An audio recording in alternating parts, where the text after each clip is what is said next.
बड़का समाचार देखे के बाद बेरा है खबर छत्तीसा के। राजीव भवन में आज जवाहरलाल नेहरू के पुण्यतिथि में व्याख्यान माला के आयोजन करे गई। ए मौका में मुख्यमंत्री भूपेश बघेल, साहित्यकार पुरुषोत्तम अग्रवाल, गृह मंत्री ताम्रध्वज साहू, सांसद दीपक बैज, विधायक सत्यनारायण शर्मा, धनेन्द्र साहू सहित काफी संख्या में कांग्रेस कार्यकर्ता और बुद्धिजीवी मौजूद रहीन। ए मौका में सीएम भूपेश बघेल नेहरू के दर्शन, विचार और दूरदर्शी सोच ले जुड़े उल्लेखनीय बात मन के जिक्र करीस। कहिस नेहरू जी के सोच, दूरदर्शिता, दर्शन काफी ज्यादा प्रभावशील रहीस। ओकर किताब भारत एक खोज में एला लेके काफी जानकारी उपलब्ध है।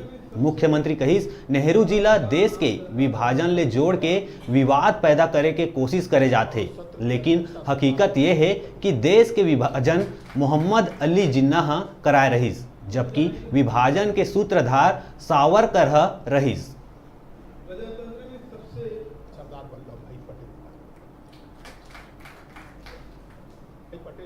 वल्लभ भाई पटेल जानते थे, बड़े लोग दूरदर्शी होते हैं।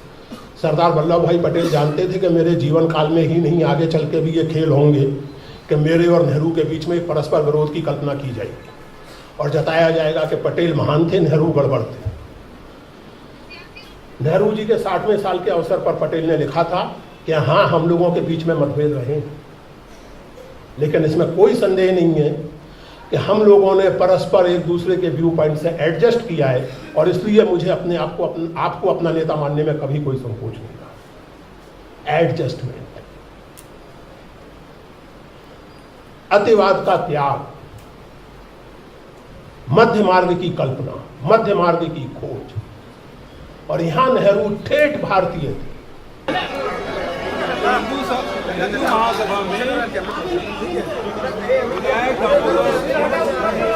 सावरकर ने प्रस्ताव रखा था, हिंदुस्तान आजाद हो तो 2 राष्ट्र हो। धार्मिक आधार पर उन्होंने 2 राष्ट्र की मांग उन्होंने रखी और जिन्ना ने उसे इम्प्लीमेंट किया। ये तो ऐतिहासिक सत्य है, इसे कोई झुटला नहीं सकता।